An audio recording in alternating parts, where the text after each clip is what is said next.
Halo sahabatku semua. Selamat datang kembali di channel yang selalu menyajikan kisah nyata paling dramatis dan menguras emosi, jeritan hati. Hari ini, kita akan masuk ke dalam kisah Susi, seorang istri yang kesabarannya diuji hingga ke batas akhir oleh perlakuan Bu Ninik, ibu mertuanya yang kejam.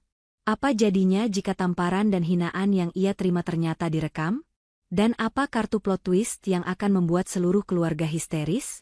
Jangan sampai ketinggalan setiap detik dari kisah pembalasan cerdas ini. Sebelum kita mulai, yuk buktikan dukungan kalian. Like video ini sampai merah. Subscribe channel Jeritan Hati sekarang juga. Dan komen di bawah. Sebutkan nama kalian, dari kota mana kalian hadir, dan ketik hadir.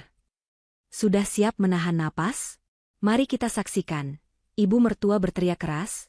Sudah jam 5 pagi kau masih tidur. Bangun kau pemalas. Suara yang memekakan telinga itu datang tepat pukul 5.00, merobek selimut ketenangan fajar. Susi terlonjak bangun, jantungnya langsung berdetak kencang, sebuah refleks tubuh yang sudah terlatih sempurna setelah bertahun-tahun hidup dalam kecemasan. Ia tidak perlu melihat jam dinding untuk tahu waktu pasti, karena jadwal kemarahan Bu Ninik, ibu mertuanya, selalu konsisten, tak pernah meleset. Sudah jam 5 pagi kau masih tidur. Bangun kau wanita pemalas. Cepat buatkan kami sarapan. Kau pikir kami mau menunggu hingga matahari di atas kepala untuk mengisi perut? Teriakan itu melengking, membahana di seluruh rumah mewah bergaya klasik yang ironisnya menjadi penjara emas bagi Susi. Bu Ninik sudah berdiri tegak di ambang pintu kamar, tangan kanannya bertolak pinggang, sementara mata kirinya menyipit penuh penghakiman. Wajahnya yang tegar dan dihiasi kerutan tajam, seolah tak pernah mengenal kata damai di pagi hari. Susi merasakan dingin menjalar, bukan karena suhu ruangan, tetapi karena ketakutan yang menindihnya. Susi bergegas turun dari tempat tidur, rambutnya yang panjang masih acak-acakan. Ia bahkan tidak berani mencuci muka, takut keterlambatan 1 detik saja akan memicu rentetan caci maki yang lebih panjang. Pakaian tidur katun yang longgar tak mampu menyembunyikan kelelahan akut yang sudah lama bersarang di tubuhnya. Cepat, langkahmu itu seperti siput. Hardik Bu Ninik lagi, suaranya mengandung nada merendahkan yang sudah Susi hafal luar kepala. Susi menunduk dalam-dalam, tanpa mengucapkan sepatah kata pun. Ia tahu, membantah hanya akan memperburuk situasi. Selama ini, diam adalah satu-satunya perisai yang bisa ia gunakan. Walau perisai itu tidak pernah benar-benar melindunginya dari rasa sakit. Ia langsung menuju dapur yang luas dan modern, tetapi terasa dingin dan sepi. Sejak menikah dengan Arga, putranya Bu Ninik, Susi dipaksa melepaskan karirnya yang sempat menjanjikan. Alasannya klise, Bu Ninik ingin menantunya fokus mengurus rumah tangga dan melayani putra semata wayangnya. Namun, mengurus rumah tangga, dalam kamus Bu Ninik berarti menjadi pelayan pribadi tanpa gaji dan tanpa hari libur. Susi mulai mengeluarkan bahan-bahan. Pagi ini, Bu Ninik menuntut nasi goreng spesial dengan topping udang besar, telur mata sapi sempurna, dan taburan bawang goreng renyah. Bukan karena mereka tidak punya asisten rumah tangga, tetapi karena Bu Ninik bersikeras hanya masakan buatan tangan Susi lah yang layak ia santap. Saat Susi sibuk memotong bumbu, Arga, suaminya, muncul. Arga mengenakan kaos oblong dan celana pendek, wajahnya masih mengantuk. Ia hanya melirik sekilas ke arah Susi, tanpa senyum, tanpa sapaan. Sudah bangun, Ga? Sarapanmu sudah dibuatkan oleh istrimu yang baru bangun jam 5 ini, ujar Bu Ninik yang tiba-tiba sudah berdiri di belakang Arga, suaranya manis berlebihan saat berbicara dengan putranya, kontras tajam dengan nada bicaranya kepada Susi. Arga hanya berdeham. Baguslah. Jangan lambat, Sus. Aku ada rapat pagi, katanya, suaranya datar dan dingin. Hati Susi mencelos. Tidak ada pembelaan, tidak ada kehangatan, bahkan setelah Arga jelas mendengar ibunya menghina dan merendahkan Susi setiap pagi. Arga selalu memilih jalur aman, diam, bersikap netral, dan membiarkan ibunya menjadi tiran. Sikap Arga ini seringkali terasa lebih menyakitkan daripada hardikan Bu Ninik. Susi memaksakan dirinya fokus pada pekerjaan. Ia berusaha keras agar nasi gorengnya tidak keasinan, udangnya matang sempurna, dan telur mata sapinya tidak gosong sedikit pun. Kesalahan kecil saja bisa berarti makanan itu akan dilempar ke tempat sampah, Diikuti rentetan ejekan tentang betapa tidak bergunanya Susi sebagai seorang istri. Saat wajan mengeluarkan aroma gurih, Susi teringat masa lalunya. Sebelum menikah, ia adalah seorang wanita karir yang mandiri, sukses, dan penuh ide. Ia punya uang, punya teman, dan yang paling penting, punya martabat. Semua itu kini terasa seperti kenangan dari kehidupan yang berbeda, terkubur di bawah tumpukan piring kotor dan tuntutan tak berujung. Susi menarik napas dalam. Di balik semua kelelahan dan kepasrahan yang ia tunjukkan, ada satu rahasia yang ia simpan rapat-rapat. Sebuah rahasia yang tak pernah Bu Ninik atau Arga duga.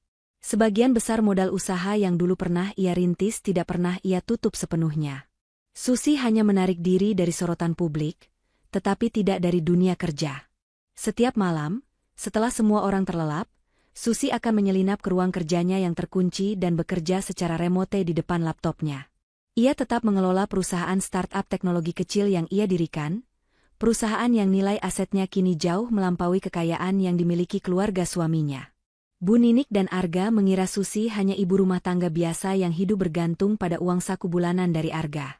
Mereka tidak pernah tahu bahwa setiap kali Bu Ninik menghinanya sebagai wanita bodoh yang tidak punya apa-apa, sebenarnya wanita itu sedang duduk di atas tumpukan uang Susi sendiri. Kunci mobil baru, rekening bank rahasia, dan kepemilikan aset atas nama orang lain adalah pertahanan terakhir Susi.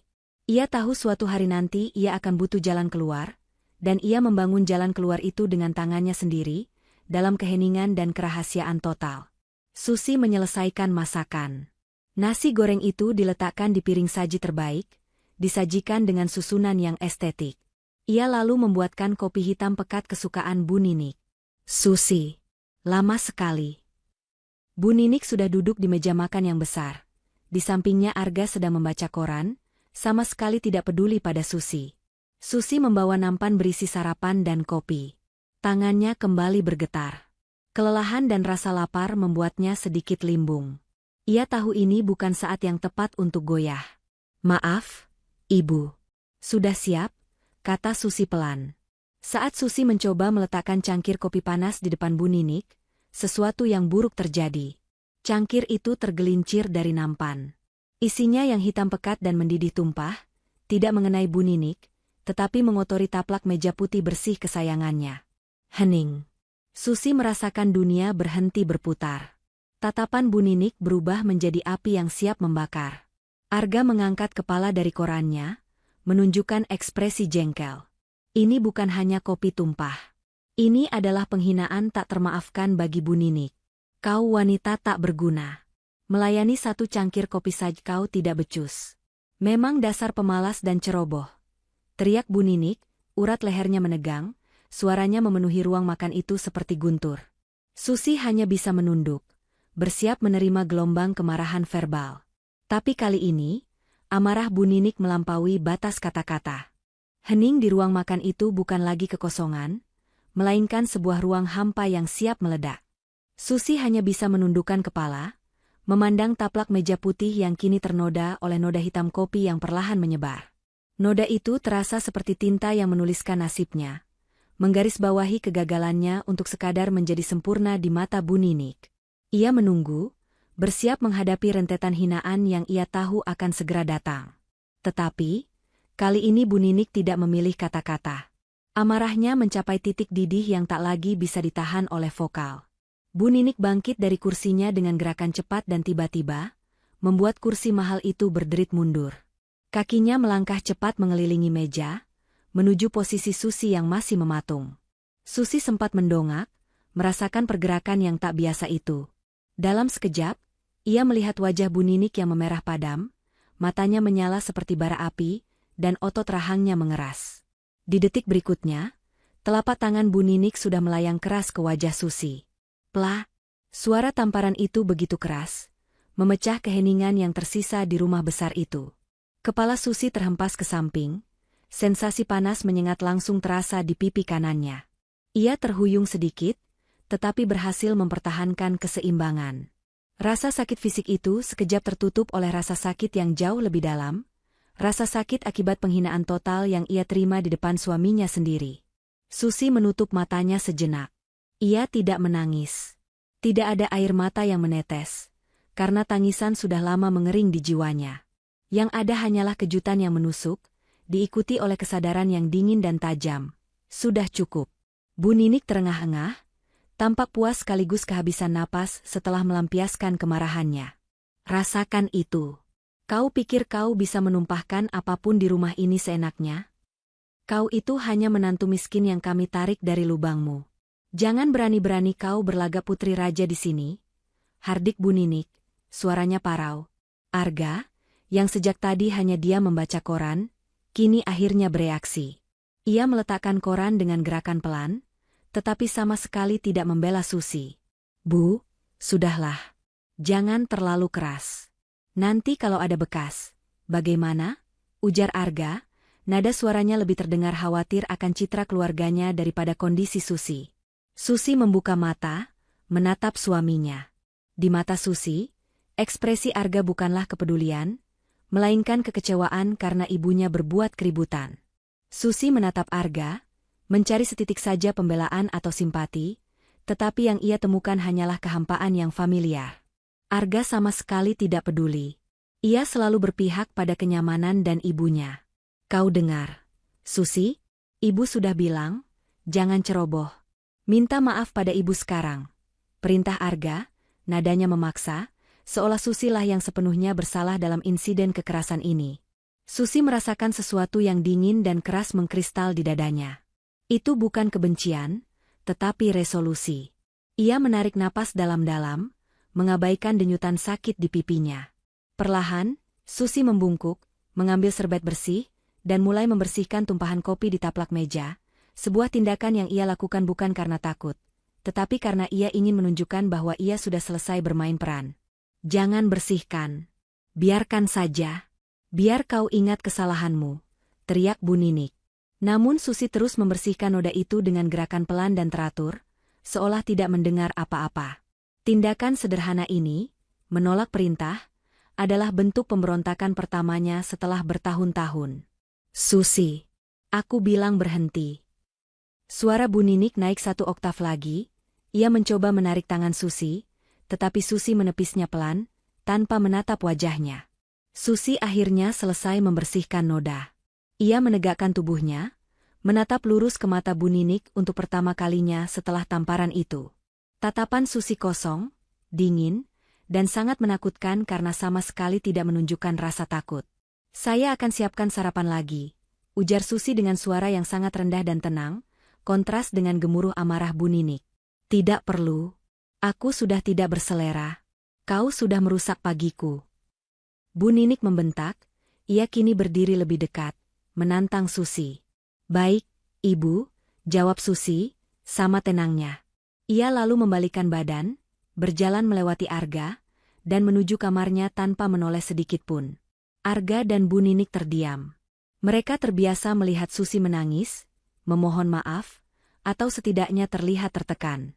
Keheningan dan ketenangan Susi yang tiba-tiba ini membuat mereka bingung, bahkan sedikit terintimidasi. Lihat dia, Ga, beraninya dia. Dia sudah tidak sopan padaku. Kau harus menghukumnya. Bu Ninik menuntut pada putranya. Arga menggeleng, berusaha menenangkan ibunya. Sudahlah, Bu. Mungkin dia hanya syok. Biarkan dia tenang dulu. Jangan dipikirkan. Ayo kita sarapan di luar saja. Saya traktir. Bu Ninik akhirnya setuju, tetapi matanya masih menyala dendam. Ia tidak suka dengan perubahan sikap Susi. Ia merasa kekuasaannya mulai digoyang, dan ia tidak akan membiarkan itu terjadi. Sementara itu, di dalam kamar, Susi mengunci pintu. Ia berjalan ke depan cermin, menyentuh pipinya yang mulai terasa perih dan membengkak. Ia melihat pantulan dirinya, seorang wanita yang kelelahan, tetapi matanya kini memancarkan api yang baru. Api itu bukan api amarah yang membakar diri sendiri, melainkan api resolusi. Susi merobek taplak meja hatinya. Ia membuang semua sisa keraguan dan ketakutan yang tersisa. Tamparan tadi adalah pukulan terakhir, dan kini, permainan sudah berakhir. Ia membuka laci meja dan mengambil ponsel lamanya yang ia sembunyikan.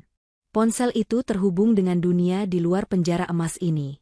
Ia membuka pesan dari Bapak Danu, pengacaranya, yang sudah disiapkan sejak lama. Rencana cadangan yang ia susun selama bertahun-tahun sebagai seorang wanita karir kini akan diaktifkan. Di ponsel itu, ia melihat folder yang berisi semua detail keuangannya, aset properti yang ia kelola tanpa sepengetahuan Arga, dan yang paling penting, sebuah surat pengajuan gugatan cerai dan laporan KDRT yang sudah ia tanda tangani dan simpan dalam bentuk draft digital. Susi menatap pipinya yang merah sekali lagi. Rasa sakit itu akan menjadi pengingat yang ia butuhkan untuk tetap maju. Ia tidak akan membiarkan kebohongan, kekerasan, dan perendahan diri ini merusak dirinya lebih jauh. Susi memegang ponselnya erat-erat. Ia mengetikkan satu pesan singkat kepada Bapak Danu. Pesan itu sangat sederhana, tetapi mengandung konsekuensi yang menghancurkan bagi Bu Ninik dan Arga. Mulai sekarang, ambil tindakan. Itu adalah awal dari pembalasan yang dingin, terencana, dan tak terhindarkan. Susi kini bukan lagi istri yang penurut, melainkan seorang lawan yang sangat berbahaya, yang memegang semua kartu truf yang selama ini ia sembunyikan. Ia kini akan berubah menjadi sutradara dari drama yang akan membuat mantan penyiksanya histeris. Ia tidak akan meminta maaf, ia akan menuntut keadilan, dan ia akan mengambil kembali kehidupannya, bahkan jika itu harus menghancurkan fondasi keluarga yang sudah menyakitinya. Malam ini, ia akan memulai babak pemasangan jaring yang telah ia persiapkan dengan sangat matang. Malam itu, setelah Bu Ninik dan Arga kembali dari sarapan di luar dan tenggelam dalam kesibukan masing-masing, Bu Ninik menonton televisi dengan volume keras dan Arga larut dalam permainan daring di ruang kerjanya. Susi bergerak. Gerakannya sunyi, efisien, dan penuh tujuan. Ia bukan lagi Susi yang pagi tadi terhuyung akibat tamparan, ia adalah eksekutif yang sedang menjalankan operasi rahasia berisiko tinggi. Ia menyelinap ke ruang kerjanya yang kecil, terletak di sudut paling belakang rumah dan selalu dianggap remeh oleh Bu Ninik sebagai gudang peralatan menjahit yang tidak terpakai. Ruangan itu kedap suara, terkunci dari dalam, dan menjadi pusat komando rahasia Susi. Di sanalah, di balik penutup kayu yang dipaku, tersembunyi laptop canggih, ponsel satelit yang terpisah dari jaringan rumah, dan dokumen-dokumen penting yang menjadi bukti kekuatan finansialnya. Susi duduk di kursi kulitnya, wajahnya terpantul di layar laptop yang kini menyala. Pipi kanannya masih terasa nyeri, tetapi rasa nyeri itu kini berfungsi sebagai bensin bagi mesin pembalasan dendamnya. Ia menghubungi Bapak Danu, pengacaranya, melalui panggilan video terenkripsi. Bapak Danu adalah seorang profesional ulung, yang selama ini menangani aset-aset Susi di balik layar, memastikan tidak ada jejak yang bisa dilacak oleh Arga atau Bu Ninik. "Susi, apakah Anda yakin?" tanya Bapak Danu, nadanya serius, mengetahui bahwa keputusan ini berarti perang terbuka. "Saya sudah yakin, Bapak. Tamparan hari ini adalah batas akhir. Saya tidak akan mundur lagi. Aktifkan semua rencana yang sudah kita susun, mulai dari A sampai Z," jawab Susi, suaranya mantap tanpa sedikit pun keraguan. "Langkah pertama adalah pengamanan bukti. Susi sudah mempersiapkan ini sejak 6 bulan lalu, menyadari bahwa ia tidak akan bisa menang melawan Bu Ninik tanpa bukti konkret. Anda sudah menempatkan kamera di titik-titik vital, kan?" tanya Bapak Danu. "Sudah, Bapak. Di ruang tamu, ruang makan, dan dapur. Semuanya tersembunyi dalam bingkai foto, lampu kecil, dan jam dinding.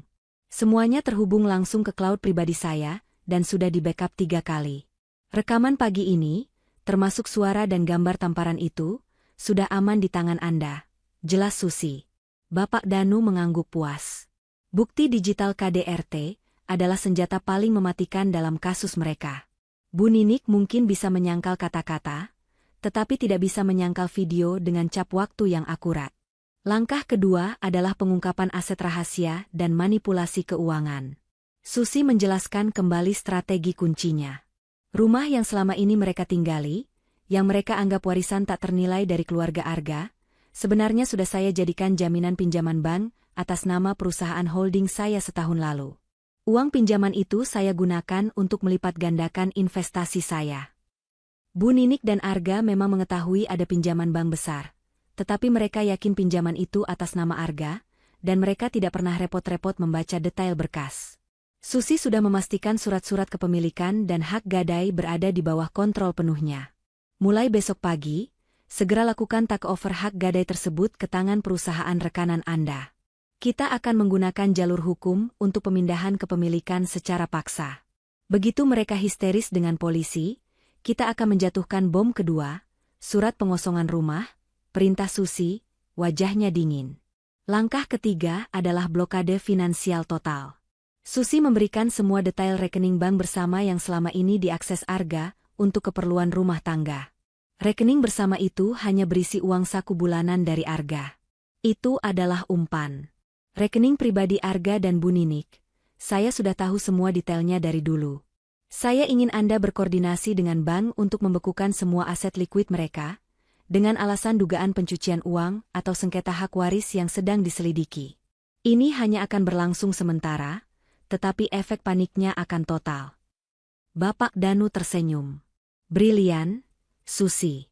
Mereka akan merasa lumpuh total.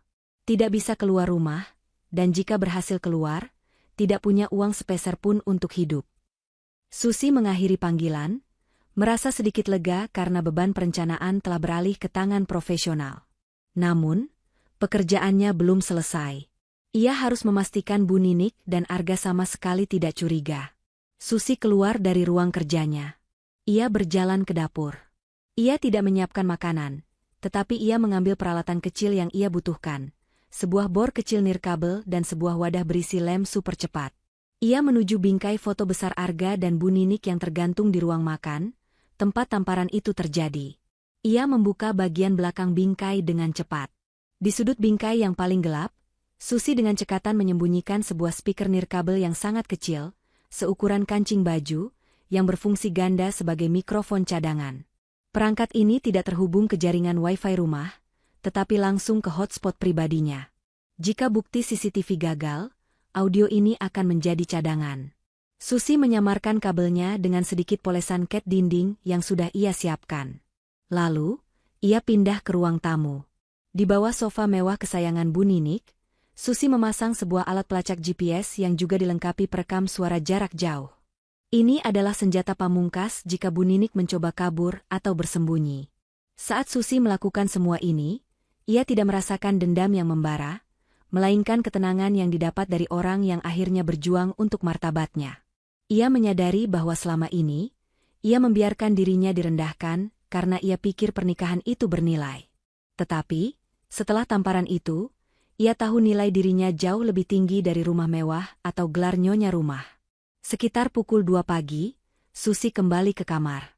Arga sudah terlelap di sampingnya, mendengkur pelan, sama sekali tidak menyadari badai yang akan menghancurkan hidupnya. Susi menatap Arga lama sekali. Ia melihat wajah yang dulunya pernah ia cintai, kini hanya menyisakan penyesalan karena memilih kenyamanan dan menghindari konflik, daripada membela istrinya. Susi menyentuh pipinya yang sakit, sebuah sentuhan yang kini berfungsi sebagai penguat. Ia tidak tidur. Ia hanya berbaring, memikirkan setiap detail skenario yang telah ia susun bersama Bapak Danu. Pagi berikutnya, ia akan bertindak seperti biasa, menunggu Bu Ninik berteriak untuk terakhir kalinya. Begitu teriakan itu terjadi, ia akan memberi sinyal kepada Bapak Danu. Polisi dan tim medis akan tiba. Pengungkapan CCTV. Puncak histeria, pengosongan rumah. Susi tahu, Bu Ninik akan menyangkal, Arga akan berbalik menyalahkannya, tetapi kali ini, bukti dan hukum berada di pihak Susi. Ia akan menukar kemewahan palsu dengan kebebasan sejati. Tidur yang nyenyak akan datang, bukan malam ini, tetapi setelah fajar pembalasannya terbit. Ia menutup matanya, menunggu. Fajar kini terasa seperti janji, bukan ancaman. Fajar menyingsing di hari setelah Susi mengaktifkan rencana pembalasannya. Hari-hari berikutnya menjadi sebuah sandiwara epik yang dimainkan Susi dengan keterampilan aktris kelas atas. Susi bertransformasi menjadi sosok yang lebih patuh, lebih diam, dan lebih rajin dari sebelumnya. Sebuah ketaatan yang justru membuat Bu Ninik dan Arga lengah. Bu Ninik melihat Susi yang diam dan patuh ini sebagai tanda bahwa tamparan yang ia berikan benar-benar telah mematahkan semangat menantunya. Bu Ninik merasa puas. Ia mengira Susi telah kembali ke status semula, menantu yang pasrah dan tak berdaya. Ia tidak tahu bahwa setiap gerakan Susi, setiap tundukan kepalanya, dan setiap senyum palsu yang ia berikan adalah bagian dari strategi pengumpulan data yang sedang dijalankan secara senyap. Susi memastikan semua interaksinya dengan Bu Ninik dan Arga terekam. Ia sengaja menciptakan skenario kecil untuk memancing reaksi berlebihan dari ibu mertuanya. Misalnya, pada hari pertama, Susi sengaja meletakkan sedikit terlalu banyak garam pada kuah sup yang Bu Ninik minta. Reaksi Bu Ninik sangat eksplosif. Kau ingin meracuni aku. Kau pikir lidahku tidak punya rasa. Dasar wanita jahat. Kau ini mau membunuhku pelan-pelan kan? Teriak Bu Ninik, wajahnya memerah, suaranya melengking. Susi hanya menunduk, meminta maaf dengan nada rendah dan tulus yang palsu, lalu segera mengganti sup tersebut. Bu Ninik tidak menyadari bahwa teriakan dan tuduhan mengerikan itu terekam sempurna oleh kamera tersembunyi di sudut lampu ruang makan. Rekaman ini sangat penting, bukan hanya menunjukkan kekerasan verbal, tetapi juga tuduhan pencemaran nama baik. Di hari kedua, Bu Ninik menuntut Susi mencuci semua koleksi piring antik yang terbuat dari keramik halus peninggalan keluarga. Pekerjaan itu sangat memakan waktu dan melelahkan. Susi mengerjakannya dengan sabar, tanpa protes. Saat Susi selesai, Bu Ninik masuk ke dapur dan menjatuhkan satu piring antik itu sendiri, bukan karena kecerobohan, tetapi karena ia ingin melihat Susi panik. Lihat, dasar tangan perusak. Kau yang menjatuhkannya, kan? Kau pasti cemburu dengan harta warisan kami. Kau harus ganti pada ibu. Harga piring ini setengah gaji bulanan suamimu. Tuduh Bu Ninik, menunjuk Susi dengan jari gemetar. Susi hanya menatap piring yang pecah itu, lalu menatap Bu Ninik, matanya kosong. Baik, ibu. Saya akan ganti, jawab Susi, tanpa perlawanan. Kembali, adegan penuh tuduhan tak berdasar dan tekanan mental ini terekam jelas. Bu Ninik puas karena merasa menang, sementara Susi di balik topengnya mencatat satu lagi bukti kejahatan verbal dan tekanan psikologis yang bisa ia gunakan di pengadilan. Sikap Susi yang terlalu penurut ini justru membuat Arga merasa tenang. Arga mengira semua sudah beres, dan istrinya telah kembali menjadi istri yang baik, yang tidak melawan ibunya. Arga bahkan sempat berpesan pada Susi, "Nah, begini kan enak, Sus. Kau dengar kata ibu? Semua jadi damai. Aku suka kalau rumah ini tenang." Kata-kata Arga itu menusuk hati Susi, tetapi ia menjadikannya sebagai motivasi. Ia menyadari betapa dangkalnya pengertian Arga tentang kedamaian. Kedamaian versi Arga adalah penindasan dan kepatuhan absolut. Di sela-sela aktivitas rumah tangga yang melelahkan, Susi secara berkala menyelinap ke ruang kerjanya yang tersembunyi. Di sana, ia bekerja dengan Bapak Danu. "Bapak Danu, semua rekaman sudah saya kirimkan. Bukti pelecehan verbal dan mental sudah lebih dari cukup," lapor Susi melalui saluran terenkripsi. "Bagus, Susi. Sementara Anda mengumpulkan bukti KDRT, kami juga bergerak cepat di jalur hukum finansial. Hari ini, kami telah menyelesaikan pengalihan hak gadai rumah. Secara legal, kepemilikan sudah di tangan perusahaan holding Anda, tetapi di balik nama perusahaan rekanan. Bu Ninik dan Arga tidak akan pernah tahu sampai surat pengosongan rumah tiba," jelas Bapak Danu. "Lalu, bagaimana dengan blokade rekening?" tanya Susi. "Sudah dieksekusi pagi ini. Semua rekening likuid Arga dan Bu Ninik sudah dibekukan sementara atas nama dugaan sengketa hak waris yang rumit. Mereka tidak akan bisa menarik uang tunai besar untuk sementara waktu. Mereka hanya menyisakan sedikit uang di dompet fisik, itu pun tidak cukup untuk hidup mewah di luar rumah," Bapak Danu menjelaskan dengan nada kemenangan. Susi tersenyum tipis. Arga dan Bu Ninik kini hidup dalam sangkar yang sudah tertutup, tanpa mereka sadari. Mereka masih bisa menikmati kemewahan rumah itu, tetapi di mata hukum dan bank, mereka sudah menjadi tuna wisma dan tuna dana. Susi kembali ke peranannya sebagai istri yang patuh. Sore harinya, Bu Ninik mengundang beberapa teman sosialitanya untuk minum teh di teras. Bu Ninik menggunakan kesempatan ini untuk memamerkan betapa patuhnya menantunya, sekaligus merendahkannya secara halus di depan publik. "Lihat Susi. Menantu saya memang agak lambat, tetapi dia penurut. Kalau tidak ditampar sekali-sekali, dia tidak akan bergerak," kata Bu Ninik sambil tertawa renyah, merujuk pada insiden tamparan di bab 2, yang ia anggap sudah berhasil mendisiplinkan Susi. Susi, yang sedang menyajikan kue, mendengar semua itu. Ia hanya tersenyum sopan. Rasa sakit hatinya kini menjadi sumber kekuatan. Ia tahu, Setiap kata buruk yang diucapkan Bu Ninik di depan orang lain adalah bukti tambahan yang tak ternilai di pengadilan. Ia membiarkan Bu Ninik menikmati kemenangan palsunya untuk sementara waktu. Susi menyadari bahwa semakin besar kepercayaan diri Bu Ninik dalam menindasnya, semakin besar pula kehancuran yang akan mereka hadapi. Mereka begitu yakin bahwa Susi tidak memiliki apa-apa, sehingga mereka tidak akan pernah menduga rencana besar yang sedang berjalan di bawah hidung mereka. Mereka tidak tahu bahwa setiap gigitan kue, setiap tegukan teh yang mereka nikmati, adalah perjamuan terakhir sebelum mereka menghadapi badai yang diciptakan oleh wanita tak berguna yang mereka tampar. Tekanan psikologis yang Susi rasakan memang berat, tetapi ia terus mengingatkan dirinya bahwa ini adalah fase terakhir. Ia harus bertahan. Ia harus memainkan peran ini dengan sempurna agar kejutan yang akan ia berikan mencapai dampak maksimal. Keputusan itu sudah bulat. Tidak ada lagi air mata, tidak ada lagi permohonan.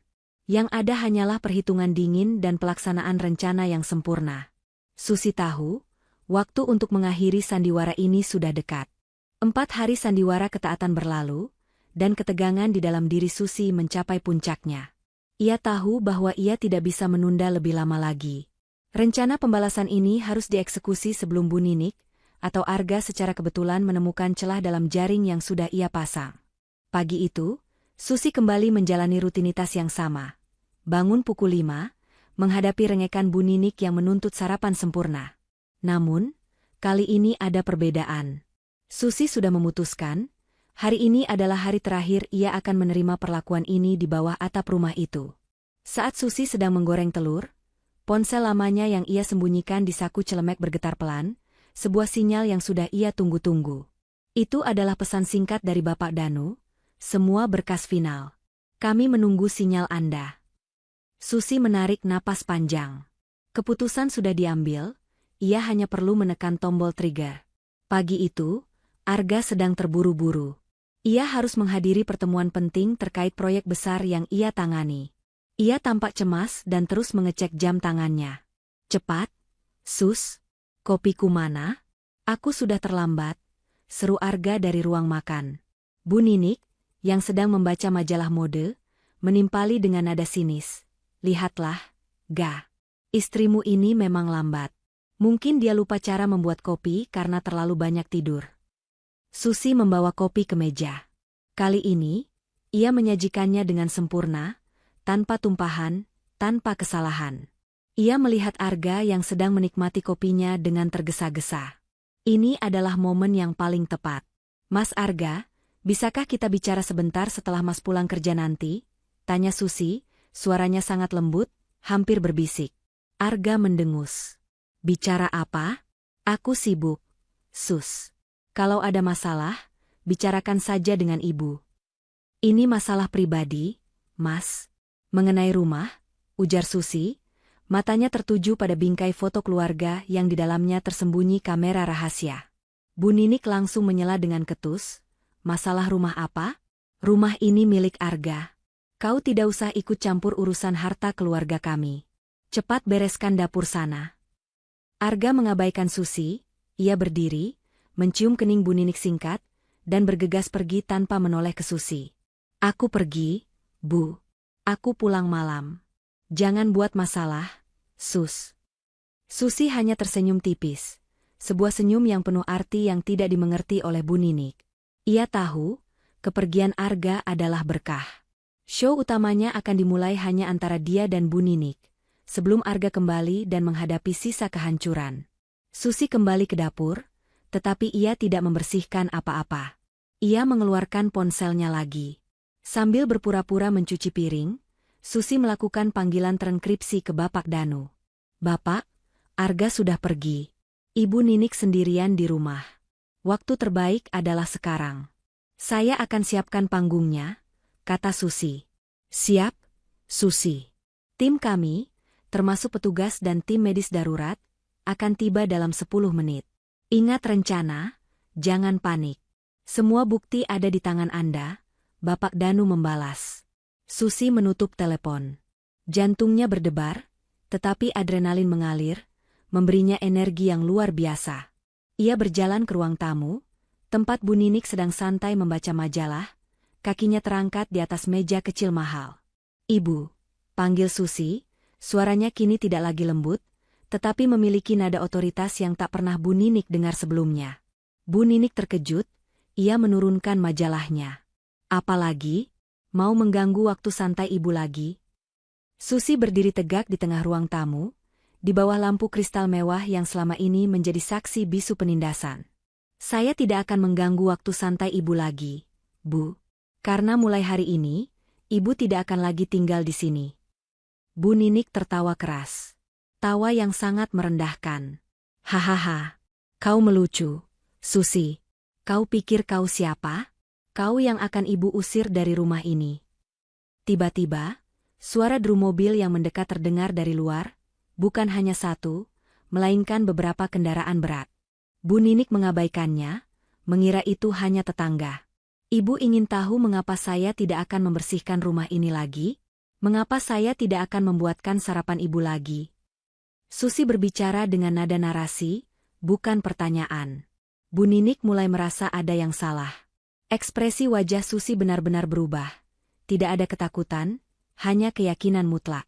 "Kau berani bicara seperti itu padaku? Akan kutampar kau lagi, Susi," ancam Bu Ninik, tangannya sudah bersiap untuk menyerang. Tepat saat Bu Ninik bangkit, pintu utama rumah yang terbuat dari kayu jati mahal diketuk dengan sangat keras. "Permisi. Kami dari kepolisian. Buka pintunya." Bu Ninik dan Susi sama-sama terkejut. Bu Ninik langsung panik. "Ada apa ini? Siapa mereka? Kau punya masalah apa, Susi?" "Saya tidak punya masalah, Bu. Tapi ibu punya. Dan masalah ibu akan segera diselesaikan," jawab Susi, sama sekali tidak bergerak menuju pintu. Bu Ninik tergagap. Ia mencoba berlari ke arah pintu belakang, tetapi suara di luar semakin keras. Ia lalu mencoba menelepon Arga, tetapi ponselnya tidak terhubung. Susi hanya memandangi Bu Ninik yang kini benar-benar histeris. Ia melihat Bu Ninik yang biasanya angkuh, kini berubah menjadi wanita tua yang ketakutan. Ketakutan akan kehancuran nama baik jauh lebih besar daripada amarahnya. "Susi, katakan pada mereka kau salah alamat. Katakan. Aku perintahkan kau." Bu Ninik memohon, suaranya sudah tidak mengandung ancaman, tetapi keputusasaan. Susi menggeleng. Ia mengeluarkan ponsel yang ia gunakan untuk menghubungi Bapak Danu. Ia menekan tombol kecil, dan seketika, suara Bu Ninik sendiri yang berteriak pagi tadi terdengar nyaring dari speaker tersembunyi di bingkai foto. "Sudah jam 5 pagi kau masih tidur. Bangun kau pemalas." Suara rekaman itu terulang, menghantam Bu Ninik seperti tamparan balik. Bu Ninik membelalakan matanya, menatap bingkai foto itu dengan ngeri. Ia baru sadar, ia sudah diawasi. Dan tepat pada momen kehisterisan Bu Ninik yang pertama, pintu rumah itu didobrak. Masuklah dua petugas polisi berseragam, diikuti oleh seorang perawat yang membawa tas medis, dan di belakang mereka, Bapak Danu berdiri dengan setelan jas mahal, membawa tumpukan map tebal. Susi berjalan maju, menuju petugas polisi. Ia menunjukkan wajahnya yang masih ada sisa bengkak dari tamparan beberapa hari lalu. "Selamat pagi, Bapak. Saya Susi. Saya adalah pelapor atas kasus KDRT dan penganiayaan psikologis di rumah ini. Tersangka adalah Ibu Ninik," ujar Susi dengan suara lantang dan jelas. Bu Ninik menjerit histeris, sebuah jeritan yang penuh rasa ngeri dan tak percaya, menyadari bahwa game yang ia mainkan sudah berakhir. Ruang tamu yang biasanya damai dan elegan kini dipenuhi ketegangan. Kedatangan polisi, perawat, dan Bapak Danu, pengacara Susi, menciptakan kekacauan yang total. Bu Ninik menjerit, bukan karena kesakitan, tetapi karena rasa terhina dan kaget yang luar biasa. Ia tidak bisa mempercayai mata dan telinganya. Susi, menantu yang selama ini ia injak-injak martabatnya, kini berdiri di sana sebagai pelapor, didukung oleh aparat hukum. "Susi, apa-apaan ini? Kau sudah gila. Katakan pada mereka kau berbohong. Ibu akan memaafkanmu, Susi. Katakan," teriak Bu Ninik. Suaranya melengking tinggi, nadanya beralih antara amarah dan kepanikan. Bu Ninik berusaha mendekati Susi, tetapi salah satu petugas polisi segera menahan tubuhnya dengan tenang namun tegas. "Tenang, Ibu. Kami di sini untuk menjalankan tugas berdasarkan laporan kekerasan dalam rumah tangga yang diajukan oleh pelapor, Nyonya Susi, ujar petugas polisi dengan suara berat dan otoritatif.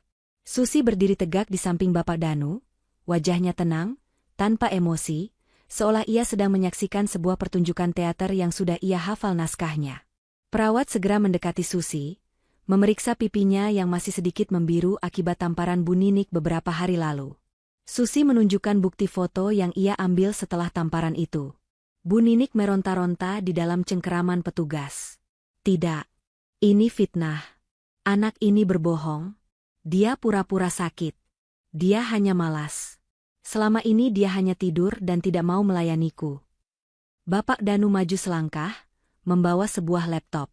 Ia tidak berbicara dengan Bu Ninik, melainkan berbicara dengan petugas polisi dan perawat, memastikan semua prosedur hukum terpenuhi. Bapak dan Ibu petugas, kami memiliki bukti visual dan audio yang tak terbantahkan. Kami akan memutarnya sekarang, merekam seluruh rangkaian kejadian yang dilaporkan, ujar Bapak Danu, nadanya profesional dan dingin. Bapak Danu menghubungkan laptopnya ke televisi layar datar yang terpasang mewah di ruang tamu. Bu Ninik menyaksikan dengan mata melotot, tubuhnya membeku. Ia tahu ada yang salah dengan bingkai foto yang terpajang. Layar televisi yang biasanya hanya menampilkan siaran acara gosip mahal kini menyala, menampilkan rekaman video dari sudut pandang kamera tersembunyi yang ditanam Susi. Momen pertama yang diputar adalah rekaman pagi tadi, di bab 5. Bu Ninik terlihat sedang duduk santai, berteriak-teriak memerintahkan Susi. Suara Bu Ninik yang melengking terdengar jelas. Ini tidak ada apa-apanya. Ini hanya akting, teriak Bu Ninik, berusaha menutupi telinganya. Bapak Danu mengabaikannya. Ia memajukan rekaman beberapa hari ke belakang, menuju momen krusial yang menjadi titik balik. Di layar, terlihat jelas suasana ruang makan. Tiba-tiba, kopi tumpah. Wajah Bu Ninik terlihat marah. Lalu Bu Ninik bangkit, melangkah, dan plak. Suara tamparan itu kembali menggema di ruang tamu melalui speaker televisi. Dalam rekaman itu, terlihat jelas Bu Ninik menampar Susi, dan Susi terhuyung. Setelah itu, terekam pula suara Bu Ninik yang menghina. Rasakan itu. Kau pikir kau bisa menumpahkan apapun di rumah ini seenaknya? Bu Ninik menjerit lagi. Kali ini bukan karena amarah, melainkan karena syok dan rasa malu yang luar biasa. Ia melihat dirinya sendiri di layar, terekam sebagai pelaku kekerasan yang kejam. Hentikan. Hentikan ini editan. Susi, kau akan kumasukkan ke penjara karena ini. Kau fitnah ibu. Bu Ninik meronta-ronta dengan histeris, air mata mulai mengalir, tetapi itu adalah air mata kemarahan yang gagal, bukan penyesalan. Petugas polisi segera memanggil perawat. Tolong berikan penanganan awal kepada Ibu Ninik. Dia terlihat sangat terkejut. Perintah petugas. Perawat mendekati Bu Ninik, yang kini merosot ke lantai. Bu Ninik mendorong perawat itu. Jangan sentuh aku. Aku tidak butuh bantuan. Aku hanya butuh Arga. Arga. Di mana anakku? Kau sudah menghancurkan aku, Susi. Susi melihat kehancuran Bu Ninik itu tanpa berkedip.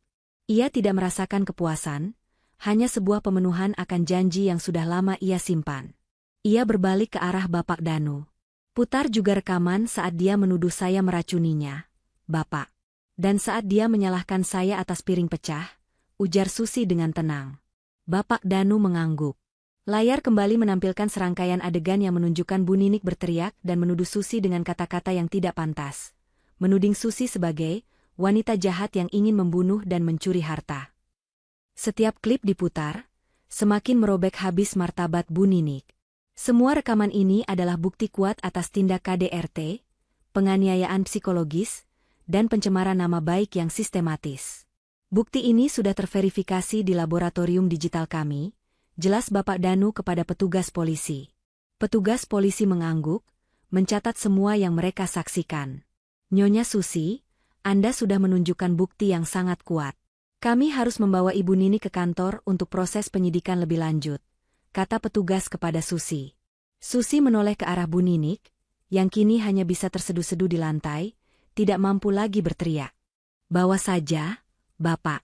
Tapi sebelum itu, ada satu hal lagi yang harus saya sampaikan. Ini mengenai tempat kejadian perkara ini, ujar Susi, tatapannya beralih ke Bapak Danu. Bapak Danu mengerti sinyal itu. Inilah saatnya untuk menjatuhkan bom kedua, bom yang akan memicu histeria yang sesungguhnya. Bu Ninik dan Arga mengira rumah ini adalah benteng pertahanan mereka. Susi akan membuktikan bahwa benteng itu dibangun di atas pasir, dan Susi sendiri yang memegang kendali atas air pasang. Bu Ninik menatap Susi dengan mata penuh kebencian dan kebingungan. Ia tidak mengerti apa lagi yang bisa dilakukan Susi. Semua sudah terekspos. Apa yang lebih buruk dari ditangkap polisi? Ada apa lagi, Susi? Kau mau memamerkan kebahagiaanmu karena aku akan dipenjara? Bu Ninik berbisik parau. Susi tersenyum tipis. Senyum itu sangat dingin. Tidak, Ibu. Saya hanya ingin mengucapkan selamat tinggal pada rumah ini. Karena mulai sekarang, rumah ini sudah bukan lagi milik Ibu. Susi berdiri tegak di tengah ruang tamu, di antara petugas polisi dan ibu mertuanya yang kini hanya bisa merangkak di lantai. Kalimat terakhir Susi, yang menyatakan bahwa rumah itu bukan lagi milik Bu Ninik, menggantung di udara, menciptakan keheningan yang lebih mencekam daripada teriakan apapun. Bu Ninik, yang sebelumnya histeris karena aib terekam, kini terdiam.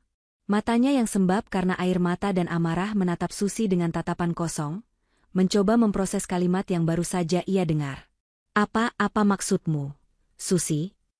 Bu Ninik berbisik, suaranya serak dan nyaris tak terdengar, kontras sekali dengan lengkingan amarahnya di pagi hari. Jangan main-main. Kau pikir kau bisa menakut-nakuti ibu dengan lelucon konyol seperti itu? Rumah ini dibeli oleh keluarga kami, milik Arga. Kau tidak punya hak. Susi tidak menjawab. Ia hanya mengalihkan pandangannya ke Bapak Danu.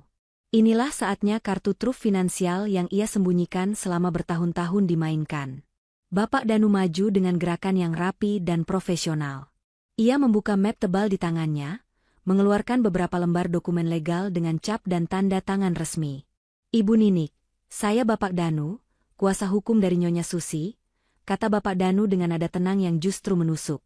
Rumah ini, yang tercatat sebagai aset Tuan Arga, sebenarnya telah digadaikan sejak setahun lalu untuk pembiayaan bisnis. Pinjaman tersebut memang atas nama Tuan Arga, tetapi Nyonya Susilah yang selama ini menjadi penanggung jawab tunggal pembayaran cicilan dan yang memegang hak kuasa hukum atas pelepasan hak gadai. Bu Ninik menggeleng cepat, seolah kata-kata itu adalah serangan fisik. Bohong. Kau bohong. Arga tidak pernah bilang. Dia tidak pernah bilang kalau dia menggadaikan rumah ini. Tuan Arga memang tidak tahu detailnya, karena ia menandatangani berkas-berkas pinjaman di bawah ilusi bahwa itu adalah pinjaman pribadi untuk modalnya, yang sebenarnya dikelola oleh Nyonya Susi melalui perusahaan holding miliknya. Jelas Bapak Danu, perlahan mengungkap kebenaran. Singkatnya, perusahaan Nyonya Susilah yang memegang hak gadai tertinggi atas properti ini. Histeria Bu Ninik kembali meledak, kali ini dengan intensitas yang 10 kali lipat. Teriakan itu bukan lagi teriakan marah, melainkan teriakan teror dari seseorang yang mendapati fondasi kehidupannya runtuh dalam sekejap. Kau tidak punya perusahaan. Kau hanya wanita miskin yang kami gandeng jalan. Kau pembohong. Arga. Di mana kau, Arga? Selamatkan ibu. Bu Ninik meronta-ronta, menarik-narik rambutnya sendiri, berguling di karpet mahal itu. Petugas polisi segera berkoordinasi. Seorang petugas meminta tim medis untuk memberikan penenang kepada Bu Ninik yang sudah kehilangan kendali dirinya, sementara petugas lainnya mencoba menenangkan situasi. Susi melihat semua itu, ia maju selangkah. Ibu selalu meremehkan saya. Ibu selalu bilang saya hanya ibu rumah tangga pemalas. Ibu tidak pernah tahu bahwa saat ibu tidur nyenyak, saya mengelola perusahaan yang jauh lebih besar daripada perusahaan tempat Arga bekerja. Uang yang selama ini digunakan Arga untuk memberi ibu kemewahan, sebagian besar berasal dari saya, dari keringat saya yang ibu sebut pemalas. Pernyataan Susi itu menghantam Bu Ninik seperti palu godam. Bu Ninik menatap Susi, ia melihat bayangan kekuasaan dan kekayaan sejati, bukan hanya seorang menantu yang patuh. Bu Ninik mengerti, semua ini adalah jebakan yang dibangun oleh wanita yang ia tampar. Bapak Danu mengambil langkah terakhir, yang paling kejam. Ia menyerahkan selembar kertas berwarna merah muda kepada petugas polisi. Dan ini, bapak-bapak, adalah surat pengosongan properti resmi yang dikeluarkan pengadilan berdasarkan pengalihan hak kepemilikan. Ibu Ninik dan Tuan Arga diberi waktu 24 jam untuk meninggalkan properti ini. Jika tidak, akan dianggap sebagai pelanggaran hukum. Petugas polisi memeriksa surat itu. Setelah memverifikasi keabsahannya, petugas itu meletakkan surat pengosongan itu di atas meja marmer, tepat di samping Bu Ninik yang kini terkapar lemas. Bu Ninik menatap surat itu. Jantungnya terasa berhenti berdetak. Bukan hanya ia harus menghadapi proses hukum atas KDRT dan penganiayaan, tetapi ia juga akan kehilangan satu-satunya tempat tinggal dan sumber kebanggaannya. Ia kini menjadi wanita tua tanpa uang, karena blokade rekening yang dilakukan Susi, dan tanpa rumah. Tidak mungkin. Isak Bu Ninik, isakan itu berubah menjadi tawa yang terdengar seperti tangisan pilu. Aku akan menghubungi Arga. Dia akan membatalkan semua ini. Kau akan dihukum. Bu Ninik meraih ponselnya yang tergeletak di sofa, tetapi ia tidak bisa menelepon. Blokade rekening Susi tidak hanya membekukan dana, tetapi juga mengganggu layanan komunikasi tertentu. Bu Ninik panik, ia melempar ponsel itu ke lantai. Dia tidak bisa menghubungi Arga. Bu Ninik, ujar Susi dengan suara penuh simpati yang menusuk. Arga sedang dalam perjalanan bisnis penting, dan mungkin ia akan segera tahu kabar buruk ini. Tapi saat ia tahu, ia tidak akan bisa berbuat apa-apa, karena ia sudah tidak punya aset dan uang. Dia sama seperti ibu, tidak punya apa-apa. Kehancuran Bu Ninik kini mencapai puncaknya. Ia menyadari bahwa bukan hanya Susi yang telah dikhianati, tetapi Arga, putranya sendiri, telah menjadi korban sampingan dari rencana pembalasan Susi yang sempurna. Kau monster. Kau iblis. Teriak Bu Ninik, suaranya sudah hampir habis. Saya hanya seorang istri yang lelah ditampar, dihina, dan disebut pemalas. Bu, balas Susi, air matanya tak sedikit pun menetes, hanya tatapan dingin yang dipancarkan. Saya hanya mengambil kembali martabat saya, dan juga apa yang seharusnya menjadi milik saya. Petugas polisi yang melihat situasi Bu Ninik tidak lagi terkendali memutuskan untuk segera bertindak. Baiklah, Nyonya Susi, kami sudah mendapatkan bukti dan keterangan yang cukup. Ibu Ninik, kami harus membawa Anda ke kantor sekarang untuk dimintai keterangan terkait laporan KDRT. Dua petugas polisi dengan lembut namun tegas mengangkat tubuh Bu Ninik yang lemas. Bu Ninik kini tidak lagi berteriak. Hanya terdengar suara isakan tertahan dan gumaman putus asa memanggil nama Arga. Saat Bu Ninik digiring keluar melalui pintu depan, ia melirik sekilas ke arah Susi. Di matanya, ada perpaduan antara kebencian, penyesalan, dan rasa ngeri yang tak terlukiskan. Ia melihat Susi, yang kini berdiri sendirian di tengah kemewahan yang sunyi, sebagai pemenang mutlak. Pintu tertutup. Suara sirene mobil polisi perlahan menjauh, membawa pergi tiran yang selama ini mendominasi hidup Susi. Susi kini sendirian di ruang tamu itu, di dalam rumah yang sepenuhnya berada di bawah kendalinya. Ia telah berhasil. Ia telah mencapai puncak pembalasan yang ia susun dengan begitu rapi. Di tengah suasana hening pasca kepergian Bu Ninik dan rombongan polisi, Susi mulai bergerak. Ia tidak menyia-nyiakan waktu. Bersama beberapa tim profesional yang sudah diutus Bapak Danu, Susi mulai mengamankan beberapa aset pribadi yang masih tertinggal, terutama laptop dan dokumen rahasia di ruang kerjanya yang tersembunyi. Ruangan itu kini tak lagi perlu disembunyikan. Susi duduk di sofa yang dulu diduduki Bu Ninik, memandang noda kopi kering di taplak meja yang belum sempat ia bersihkan. Ia merasakan kebebasan yang dingin, tetapi nyata. Namun, ia tahu drama ini belum sepenuhnya selesai. Bom terakhir harus dijatuhkan ke sasaran utamanya, Arga. Arga, suami Susi, saat itu sedang berada di tengah presentasi penting di kantornya. Ia merasa sedikit gelisah sejak pagi, tetapi ia mengira itu hanya kecemasan biasa akibat tekanan pekerjaan. Ia sama sekali tidak menyadari bahwa hidupnya, statusnya, dan seluruh kekayaan yang ia banggakan sedang ditarik dari bawah kakinya. Tepat saat Arga mencapai klimaks presentasinya, ponselnya yang ia letakkan di mode senyap di saku jas bergetar tanpa henti. Ia mengabaikannya, tetapi getaran itu sangat kuat hingga ia merasa terganggu. Arga meminta jeda sebentar dari pertemuan itu, keluar dari ruang rapat dengan wajah kesal. Ia melihat layar ponselnya. Ada belasan panggilan tak terjawab dari nomor yang berbeda-beda, dan yang paling mengganggunya adalah 2 panggilan dari nomor kantor polisi. Jantung Arga langsung mencelos. Ia tidak pernah berurusan dengan hukum, dan ia tahu panggilan dari polisi tidak pernah membawa kabar baik. Arga menekan nomor kantor polisi dengan tangan gemetar. "Ya, benar, saya Tuan Arga." "Ada apa?" tanyanya, berusaha terdengar tenang. Jawaban dari seberang telepon menghantam Arga seperti petir di siang bolong. Petugas itu menjelaskan dengan singkat, Ibu Ninik ditahan atas laporan KDRT oleh Nyonya Susi, dan ada masalah besar terkait properti yang mereka tempati. "Tahan? KDRT? Susi? Itu tidak mungkin. Istri saya tidak mungkin melakukan itu. Dan rumah?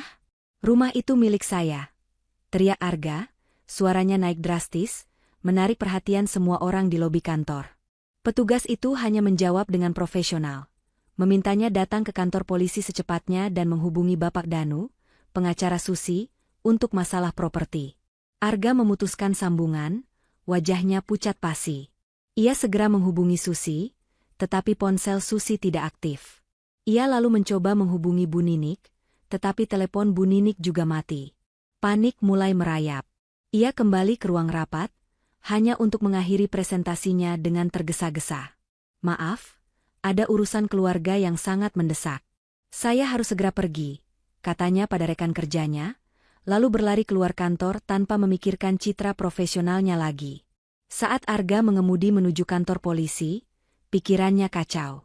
KDRT? Susi? Tamparan Bu Ninik yang ia lihat tempo hari kini terlintas di benaknya, tetapi ia segera menepisnya. Itu hanya masalah sepele, pertengkaran ibu dan anak. Susi tidak mungkin setega itu. Pasti ada salah paham besar. Namun, saat Arga sampai di kantor polisi, kenyataan memukulnya dengan keras.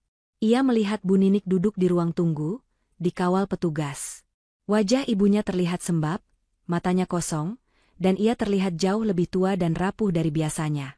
"Arga, anakku, kau harus menolong ibu. Wanita gila itu, Susi, dia memfitnah ibu. Dia berbohong tentang rumah. Kau harus membebaskan ibu." Bu Ninik menjerit histeris begitu melihat putranya. Arga mencoba mendekati ibunya, tetapi ia dihentikan oleh petugas. Ia diberitahu bahwa Susi telah mengajukan bukti video, dan kasus ini sudah dinaikkan statusnya. Susi tidak main-main. Arga kemudian diizinkan berbicara dengan Bapak Danu yang kebetulan sedang berada di sana untuk finalisasi berkas. "Bapak Danu, ini pasti salah paham. Susi, dia istri saya. Apa maunya Susi? Saya akan memberikan uang. Berapapun." Arga mencoba menyuap, sebuah kebiasaan yang selama ini selalu berhasil baginya. Bapak Danu hanya tersenyum dingin. "Tuan Arga, Nyonya Susi tidak butuh uang Anda. Beliau hanya butuh keadilan dan martabatnya kembali. Anda dan Ibu Ninik sudah keterlaluan. Anda mengira Nyonya Susi hanya bergantung pada uang saku Anda. Padahal faktanya, Nyonya Susi adalah seorang investor dan developer properti yang asetnya jauh melampaui seluruh kekayaan keluarga Anda." Arga tercengang. "Apa maksud Anda? Susi? Dia hanya ibu rumah tangga." "Justru disitulah kesalahpahaman Anda. Nyonya Susilah yang selama ini diam-diam menjaga stabilitas keuangan Anda. Dan sekarang, Nyonya Susi sudah mengambil alih kendali penuh. Surat ini, Bapak Danu menyerahkan surat pengosongan rumah. Adalah bukti bahwa rumah yang Anda banggakan itu kini sepenuhnya milik perusahaan Nyonya Susi. Anda dan Ibu Ninik harus mengosongkannya dalam waktu 24 jam." Arga membaca surat itu. Tubuhnya terasa lemas, lututnya nyaris tak mampu menopang berat badannya. Ia teringat janji Bu Ninik bahwa rumah itu adalah warisan abadi. Sekarang, warisan itu telah lenyap, ditarik oleh wanita yang setiap hari ia dan ibunya hina. Ia baru sadar mengapa ia tidak bisa menarik uang besar dari rekeningnya akhir-akhir ini. Blokade finansial sudah terjadi, persis seperti yang direncanakan Susi. Arga dan ibunya kini benar-benar jatuh miskin dalam waktu beberapa jam saja. Arga kembali ke sisi ibunya, wajahnya kini dipenuhi ketakutan yang sama dengan Bu Ninik. Ia berbisik, "Bu, kita tidak punya rumah lagi. Kita tidak punya uang. Susi, dia mengambil semuanya. Bu Ninik, yang mendengar itu, mengeluarkan jeritan yang jauh lebih keras dan menyayat hati daripada yang ia keluarkan saat melihat rekaman tamparan. Jeritan itu adalah kombinasi antara penyesalan, amarah, dan realisasi kehancuran total. Ia jatuh pingsan di tempat, tertekan oleh kenyataan bahwa keserakahan dan kekejamannya telah menghancurkan masa depan putranya sendiri. Sementara Bu Ninik dilarikan ke ruang perawatan di kantor polisi, Susi, yang sedang mengemasi barang-barangnya yang tersisa di rumah, menerima panggilan dari Bapak Danu. Bagaimana reaksinya? Bapak? Tanya Susi, suaranya tenang. Mereka sudah menerima surat pengosongan, Susi. Ibu Ninik pingsan setelah tahu kenyataan tentang rumah itu. Tuan Arga panik total. Anda berhasil. Tujuan Anda sudah tercapai. Mereka lumpuh. Secara hukum dan finansial, lapor Bapak Danu. Susi melihat keluar jendela. Matahari sore mulai tenggelam, mewarnai langit dengan jingga dan ungu. Ia tidak merasakan kemenangan yang manis, hanya pembebasan. Ia sudah mendapatkan kembali martabat dan kebebasannya. Ia kini benar-benar siap untuk meninggalkan rumah itu, meninggalkan semua kenangan pahit, dan memulai lembaran baru. Malam itu, setelah Bu Ninik dipindahkan ke fasilitas penahanan untuk menunggu proses hukum lebih lanjut dan Arga dilepaskan dengan kewajiban melapor, Susi menghabiskan waktu terakhirnya di rumah itu. Rumah mewah yang dulunya ia anggap sebagai mimpi, kini ia sadari sebagai sarang racun. Susi tidak mengambil banyak barang. Ia hanya membawa koper kecil berisi pakaian dan beberapa kenangan pribadi yang tak ternilai. Kebahagiaan sejati bukanlah benda mati, melainkan kebebasan yang sebentar lagi ia genggam.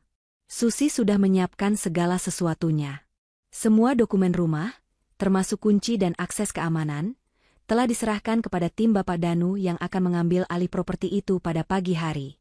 Saat Susi hendak melangkah keluar dari pintu depan, Arga muncul. Wajahnya terlihat kusut, matanya merah, dan ia terlihat benar-benar hancur.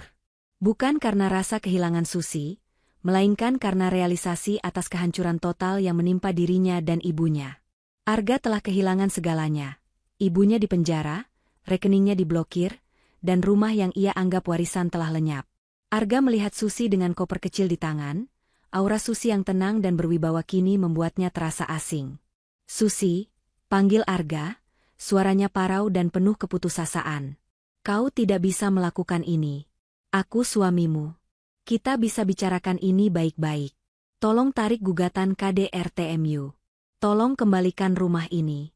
Aku berjanji, aku akan bersikap baik. Aku janji, ibu tidak akan menyentuhmu lagi. Susi menoleh, menatap Arga lama sekali. Tatapannya tidak lagi mengandung cinta atau benci, hanya rasa iba yang dingin. Terlalu terlambat, Mas Arga, jawab Susi, suaranya datar. Kesempatan untuk bicara baik-baik sudah habis sejak ibu menamparku di depan matamu, dan kau hanya khawatir tentang noda kopi di taplak meja. Arga berjalan mendekat, mencoba meraih tangan Susi, tetapi Susi mundur selangkah, menjaga jarak. Aku minta maaf. Aku tahu aku salah. Aku terlalu pengecut, Sus. Tapi tolong, jangan hukum ibu seberat ini. Jangan ambil rumah kita. Kau mau kita tinggal di mana? Aku tidak punya uang sepeser pun saat ini, pinta Arga, nadanya memohon. Ia kini bukan lagi pria angku yang sibuk dengan pekerjaannya, melainkan pria yang kehilangan pegangan hidup. Susi menggeleng. Itu bukan rumah kita, Mas. Itu adalah rumah penyiksaan bagiku, dan secara hukum, itu adalah properti yang sudah saya selamatkan dari kebangkrutan Anda dan Ibu. Mas Arga tidak tahu betapa seringnya saya menutupi utang-utang ibu yang tidak masuk akal, atau betapa banyak proyek bisnis Mas yang gagal, dan saya biayai secara diam-diam. Ibu dan Mas terlalu sibuk menghina saya untuk melihat kenyataan. Susi mengeluarkan berkas perceraian yang sudah ditandatanganinya. Ia meletakkannya di atas meja di ruang tamu. Saya sudah mengajukan gugatan cerai. Semua sudah diproses. Saya hanya ingin satu hal, pembebasan. Saya tidak meminta sepeser pun harta Mas, karena saya punya lebih dari cukup. Kata Susi. Saya tidak menghukum Ibu Ninik, Mas. Ibu Ninik yang menghukum dirinya sendiri dengan kekejamannya. Dan Mas Arga, Mas dihukum karena memilih diam saat melihat ketidakadilan. Arga mengambil berkas perceraian itu dengan tangan gemetar. Ia tahu, pernikahannya benar-benar berakhir. Kebebasan Susi adalah kehancuran dirinya. Tapi kenapa? Sus? Kenapa kau menyembunyikan semua ini? Kenapa kau tidak pernah bilang kalau kau sekaya itu? Kenapa kau biarkan kami menghinamu? Arga bertanya, suaranya penuh rasa penyesalan yang terlambat. Susi tersenyum pahit. Karena jika saya memberitahu Mas dan Ibu, kalian hanya akan semakin serakah, bukan semakin menghargai saya. Saya membiarkan kalian menghina saya sampai ke titik terendah, agar saat saya bangkit, kehancuran yang kalian rasakan sempurna. Susi mengambil kunci mobilnya dari dalam tas. Ia berjalan ke arah pintu. Arga berdiri mematung, tidak bisa bergerak, tidak bisa menahan kepergian Susi. Setelah ini, saya ingin Mas Arga belajar.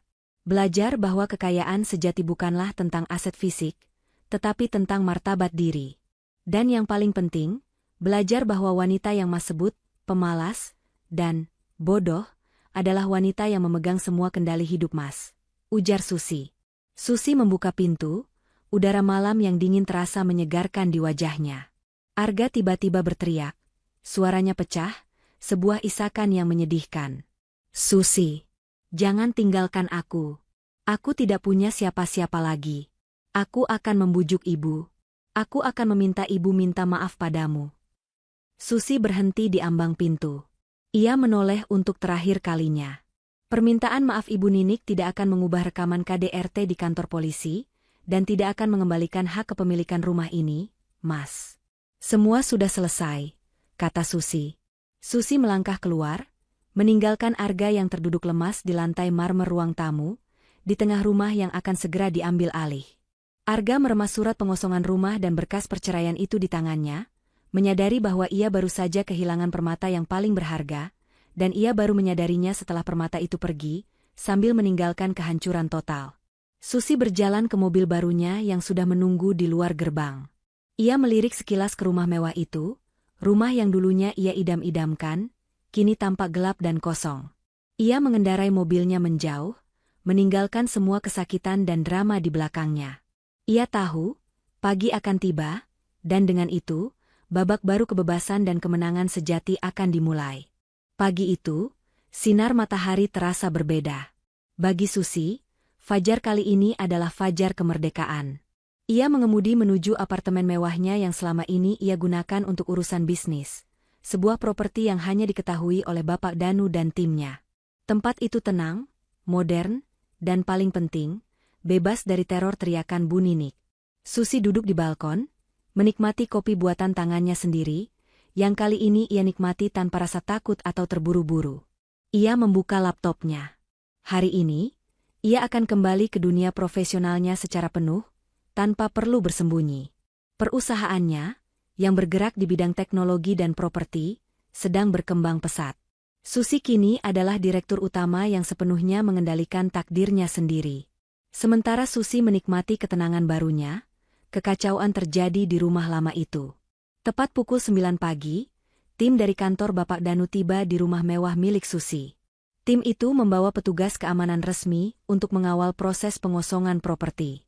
Mereka menemukan Arga masih di dalam, duduk lemas di ruang tamu, di antara koper-koper Bu Ninik yang sudah dikemasi. Arga sama sekali tidak melawan. Ia hanya menatap tim yang masuk dengan pandangan kosong. Tuan Arga, waktu Anda sudah habis. Mohon segera tinggalkan properti ini. Jika ada barang pribadi yang tertinggal, Anda bisa mengambilnya di gudang penyimpanan yang sudah kami siapkan di tempat lain, ujar salah satu petugas dari Bapak Danu dengan nada tegas. Arga akhirnya berdiri. Ia berjalan keluar dari rumah yang ia yakini sebagai warisan abadi, dengan hanya membawa ponsel mati dan berkas perceraian yang kusut. Ia kini menjadi pria tanpa pekerjaan, karena kegagalan proyeknya dan reputasinya yang hancur di kantor, tanpa dana, karena blokade rekening, dan tanpa rumah. Ia melihat papan nama rumah yang kini diganti dengan logo perusahaan holding milik Susi. Realisasi bahwa ia telah menghancurkan hidupnya sendiri demi kenyamanan, dan mengikuti kekejaman ibunya memukulnya dengan keras. Di saat yang sama, Bu Ninik berada di kantor polisi, menjalani pemeriksaan intensif. Bukti video KDRT dan penganiayaan psikologis yang disajikan Susi begitu kuat dan tak terbantahkan. Tidak ada pengacara yang berani membela Bu Ninik dengan sungguh-sungguh. Apalagi setelah tahu bahwa kliennya benar-benar tidak memiliki aset likuid untuk membayar jasa mereka. Bu Ninik kini menjalani hidup yang sangat berbeda.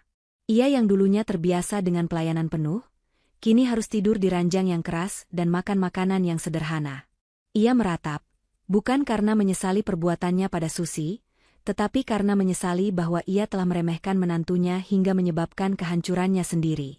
Ia terus menyalahkan Susi, tetapi setiap kali ia berteriak, ia teringat wajah dingin Susi yang menunjukkan rekaman tamparan itu. Beberapa minggu berlalu. Susi menyelesaikan proses perceraian dengan Arga secara in absentia. Arga tidak menghadiri sidang, ia terlalu malu dan sibuk mencari cara untuk hidup kembali. Susi resmi menjadi wanita bebas, tanpa ikatan masa lalu, dan dengan masa depan yang cerah. Bu Ninik akhirnya dijatuhi hukuman atas tindak kekerasan dan penganiayaan psikologis yang terbukti. Hukuman itu cukup lama, memberikan waktu bagi Bu Ninik untuk merenungkan semua perbuatannya. Tidak ada yang datang menjenguknya selain Arga sesekali, yang kini hidup menumpang di rumah kontrakan kecil milik temannya. Arga mencoba bangkit, tetapi nama baiknya sudah hancur total. Ia selalu gagal di setiap wawancara kerja, karena kisah heboh tentang KDRT dan penyitaan rumah sudah tersebar luas di kalangan sosialita. Ia akhirnya harus bekerja serabutan, menjalani hidup yang jauh dari kemewahan yang dulu ia nikmati. Suatu hari, Susi sedang menghadiri upacara peresmian proyek properti terbarunya, sebuah menara perkantoran megah di pusat kota. Ia berdiri di podium, memancarkan aura kesuksesan yang otentik. Di tengah pidatonya, ia tidak menyebutkan Bu Ninik atau Arga, tetapi ia berbicara tentang pentingnya menghargai martabat manusia, dan bahwa tidak ada kesuksesan yang layak dipertahankan jika didapatkan dengan cara menginjak-injak orang lain. Susi melihat ke depan, ia melihat masa depannya yang penuh dengan peluang, bukan lagi ketakutan. Ia telah melewati neraka, tetapi ia keluar sebagai pemenang, bukan korban. Ia menggunakan kecerdasannya, asetnya, dan rencananya yang sempurna, bukan untuk balas dendam yang merusak jiwa, tetapi untuk meraih kebebasan sejati dan menetapkan batas yang mutlak. Tamparan yang ia terima telah menjadi pemicu, bukan akhir dari kisah hidupnya. Di kejauhan, di sudut sebuah warung makan sederhana, Arga melihat berita peresmian proyek Susi di layar televisi. Ia melihat Susi, mantan istrinya, kini menjadi sosok wanita sukses dan berwibawa yang seharusnya ia banggakan. Penyesalan itu datang menghantamnya, pahit dan terlambat. Ia menyadari betapa bodohnya ia membiarkan wanita berharga itu pergi, hanya demi menuruti ego dan kekejaman ibunya. Cerita Susi berakhir dengan ketenangan total. Ia mendapatkan kebebasannya, martabatnya, dan membuktikan bahwa wanita yang disebut pemalas dan bodoh adalah seorang arsitek kehancuran yang sempurna bagi para penindasnya. Pintu kehidupannya yang baru terbuka lebar, penuh cahaya dan peluang. Ia telah memenangkan pertempuran, bukan dengan teriakan atau tangisan, tetapi dengan kecerdasan, kesabaran, dan perencanaan yang matang. Pesan moral. Jangan pernah meremehkan martabat seseorang yang memilih diam, karena kesabaran yang habis adalah pemicu kehancuran yang paling terencana dan tak terhindarkan.